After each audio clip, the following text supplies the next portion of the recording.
Let's talk about how to find out who owns a domain name via WHOIS. And WHOIS is an important database if you want to know more information about your online identity. So in today's conversation, I want to really give you an overview about how to find out who owns a domain name via WHOIS. Okay. So the first thing you want to do here is that you want to navigate to the WHOIS database. And what happens here is that the WHOIS database is pretty transparent, pretty open. So you want to find out who owns the domain by going to the WHOIS. You can go to the Shopify WHOIS database, for instance. And again, it doesn't have to be Shopify. It can be BigCommerce. It can be a WooCommerce. But the cool thing is that we are just using Shopify as an example here. So you want to go to the Shopify WHOIS database. And what happens here is that in that database, in that repository, you will find key information such as a domain's registrant name, IP address, and potentially his or her contact information. I mean, this is if the registrant hasn't protected their info. It's important to really understand that many domains have this information public in the database, but some domains may employ a privacy shield to hide search information from the general public. And this is actually this is allowed by law. I mean, you can really find out what happens here. Not a problem. So the first step is navigate to the WHOIS database. Second, you want to search for the domain name URL. Okay, the URL is really having all the info that you need in the first place. So to actually search for a domain's information, simply enter the domain's URL into the WHOIS database search bar and hit the search button. Pretty straightforward. And what happens here is that basically, first, WHOIS will show basic information like the domain ID, the domain name, the domain registrar, the server and URL, and also it will show you the creation. And this is really important. You are talking about the creation date, and the creation date will tell you everything that you need to know about that information. For example, you can see below, I'm showing you on the screen here, that Shopify.com was created on March 1st, 2003. You can see that on the screen, and it's currently registered with Mark Monitor. Okay, so you have a clear idea of what happens with Shopify.com. But this is just an example. And so from that search results, you can also view more information to expand. You can select view more information to expand the window and see more data about the domain name. So you can see on the screen here, you have more information about the domain name. That gives you more granularity about the domain name. So that's really an important element. But it's a pretty straightforward, though, nothing really complicated here.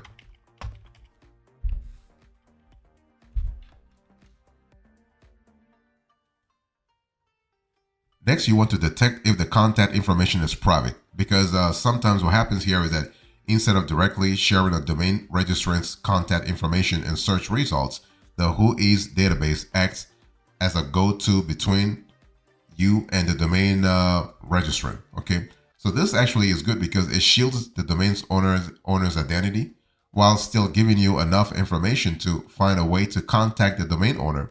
And when contact info is private, don't lose hope. It just means that you will need to do some extra work to find out who really owns the domain and how to contact them.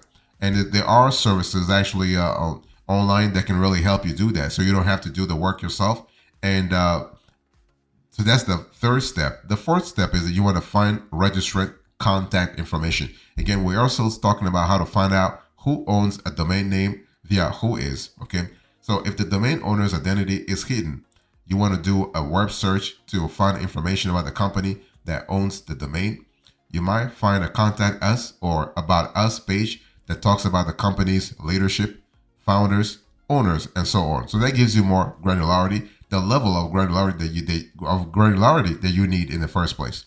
So if that information for some reason is not available, you may be able to learn where the company is registered and seek out relevant databases that list information about registered companies. And first, you want to be methodical here. You want to look for the Secretary of State or even Department of Revenue websites for the corresponding location. So the geography is really important here. Let me give you an example. If a domain is actually owned by a Florida registered business, you can use local database lookup business ownership by company name, employer identification number, EIN, address, or even registered agent name. So that way you can really go a little more granular to have a clear idea about who is really behind a domain in the first place. So that's really the way to do it.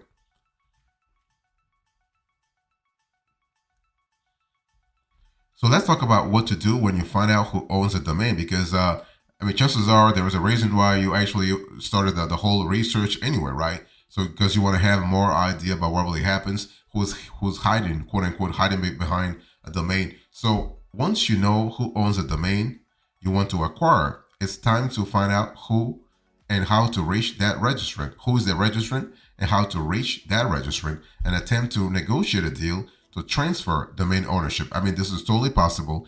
Again, this is if the domain actually bears some kind of symbolic or monetary value to you. Okay. First, you want to contact the domain owner. So first thing first, you need to reach out to the domain owner. You might find their contact information using the steps that I'm listing on the screen right now, often in the form of a physical mailing address.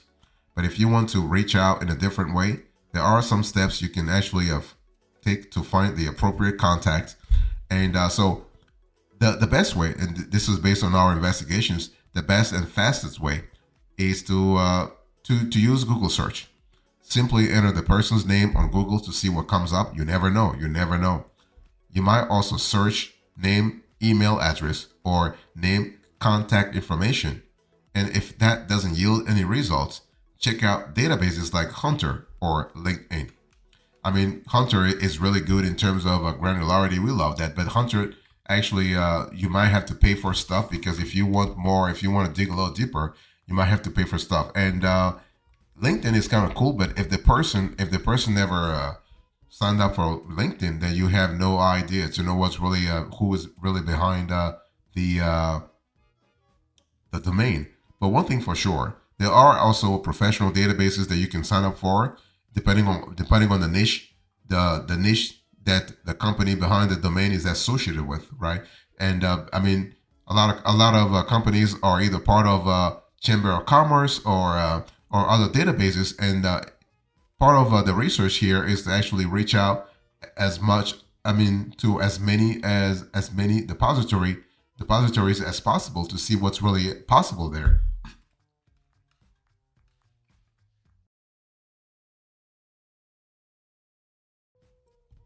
Next thing you want to do is you want to negotiate a deal to acquire the domain. And I've said this before, this is only if the domain has symbolic or monetary value to you. So if you are able, I mean, you know, by something extraordinary, you're able to get in touch with the domain owner, be prepared to negotiate a deal for the domain. And you got to ask yourself, how much value, how much monetary value do I ascribe to this domain? So have a number in mind, but expect to hear a counter offer. That's how negotiations really happens.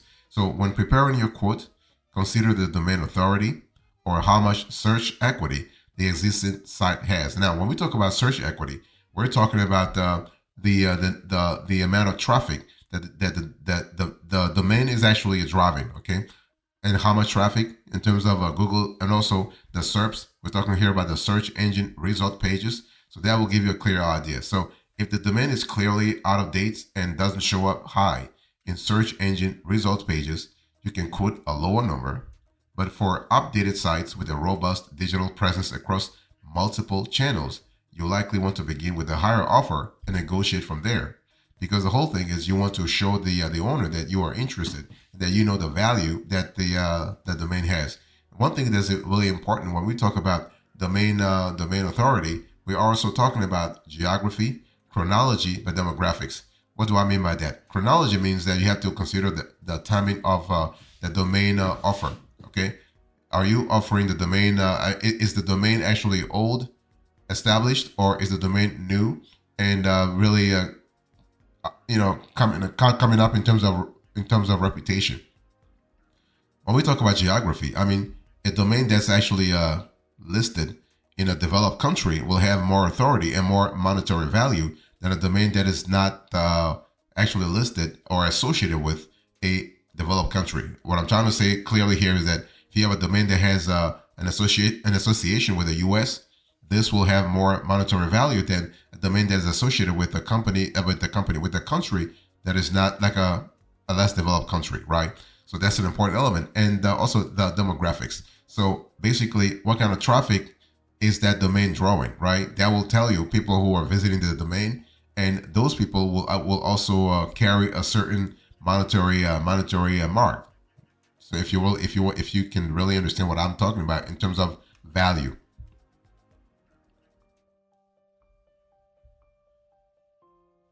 Next, you want to migrate your site to the new domain, right? So when we talk about migrating your site to a new domain, I mean, basically, this might require some coding or programming or even tech acumen. And maybe this is an area where you might want to just maybe outsource the whole task to a third party to sort of help you out. Now, if you secure ownership of the domain, you will want to migrate your existing site to that domain name. If you are starting a website from scratch, skip this step and simply begin to build your website. And the thing is that if you build your website on a platform like Shopify or BigCommerce or WooCommerce, you can migrate to or from pretty much any online site builder. There are several options for migrating a site to a Shopify or BigCommerce or WooCommerce or even BigCartel. And each one is relatively simple when it comes to the process. But one thing for sure, and I want to repeat that, if you're not actually familiar with the whole process, it's better to actually outsource the task. I mean, there are companies that specialize. They do this every day. By the way, they actually specialize in migrating sites. So they will do this real fast, and you can have your site migrated real fast as well. Okay, so that's an important element to think about. And one thing I want to say also is that if you want to think about the best part for your business, you want to be clear as to what matters and what doesn't matter in the first place. And what I want to say here is that at the end of the day, it's all about what matters to you in terms of value. What kind of value do you ascribe to the domain? Because if you're telling me, well, it will cost extra money to actually outsource the task to a third party, well, the big question is that how much value does the domain have for you in the first place? So everything else, every other cost is just ancillary. It's also complementary. Okay, the whole idea for you is to actually migrate the site as soon as possible. And if a third party can do it for you a lot faster, it's just better to outsource that task to them in the first place.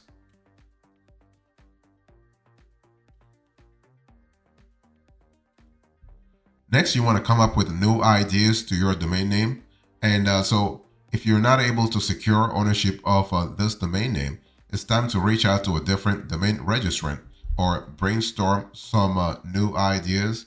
And so try these tips to help you choose a domain name without needing to start from scratch. So what you want to do is you want to think about TLDs. We're talking about top level domain. So you want to opt for a different top level domain. Maybe you'll be luckier with a different top level domain. And so a TLD basically is the series of letters that follows the dot in a web address. So for example, many websites use a .com TLD, but you can also see if your domain name is available as a .co, .org, .shop, .biz, or other TLD, depending on your type of business, right?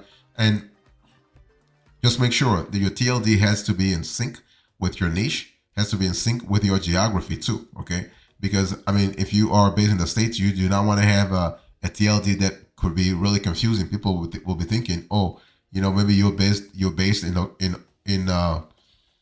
maybe Austria, for instance, okay? Because AT, for instance, is the TLD for Austria. So those are why you have to really be careful here. Or even, UK, so you have to really think about it. So opt for a different top level domain. You want to add a word to your domain name. So words like shop and buy make excellent additions to your domain name. For example, if shoes.com is not available, you can try shopshoes.com or buyshoes.com. And this is pretty fast, and this is a good switch. And also get help from a domain name generator and make the most of WooCommerce, BigCommerce, or even Shopify's free domain name generator. plug in your ideas and keywords, and Shopify or BigCommerce or WooCommerce for that matter will suggest alternative domain names to use for your business. So that gives you a lot of opportunity, a lot of flexibility also in terms of knowing what works and what doesn't work. Right. This is how you actually position yourself for the future, and you have a clear idea that you have a term that will work, that will resonate with your target audience.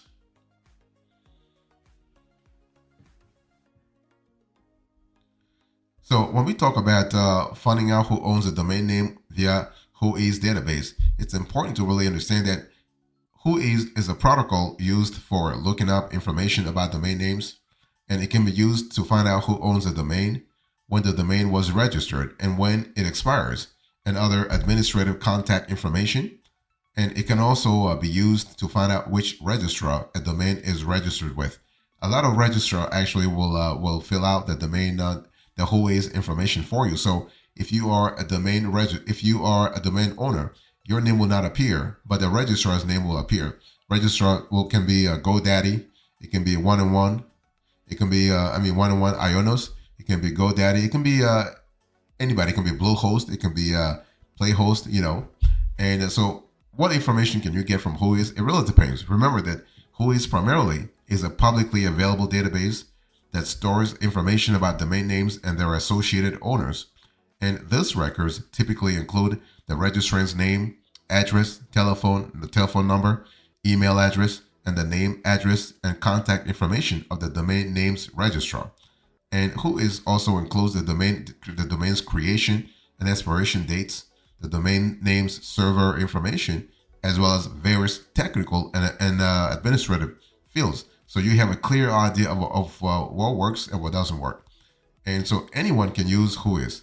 That's the good thing about it. Anyone can use the WHOIS database. And WHOIS is a publicly, again, I want to insist on that.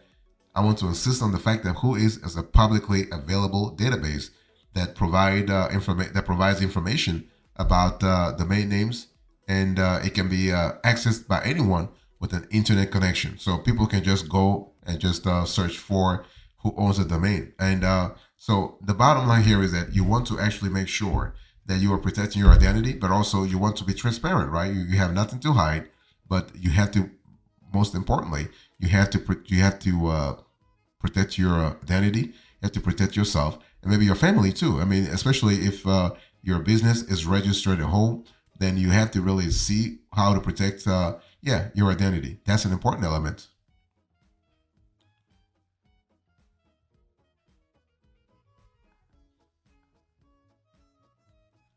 So here's a recap here. In today's conversation, I spoke to you about how to find out who owns a domain name via WHOIS database. I gave you the overview and now the recap. Thank you so much. God bless you. I'll see you next time. Until then, remember, stay marvelous.